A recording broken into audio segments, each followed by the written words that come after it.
په هیواد کې د کوکنارو د کښت د ممنوعیت په هکله د علی قدر امیر المؤمنین حفظه الله فرمان.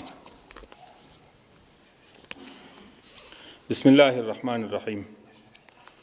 ټولو هیوادوالو ته خبر ورکول کیږي چې دغه فرمان د صدور د نیټې څخه وروسته په افغانستان کې د کوکنارو کښت په مطلق ډول ممنوع دی.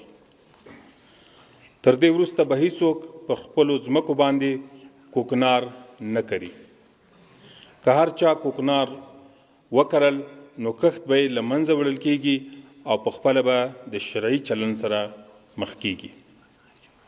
همدارنګه په ټول هیواد کې د نشهیي موادو د ټولو ډولونو لکه شراب، هیروین، شیشه، تابلیتکا، چرس او د نورو ټولو نشه کوونکو شیانو استعمال، انتقال، خرڅلاو، تجارت، واردات او صادرات او د نشهیي توکو د تولید کارخانې ممنوع دي.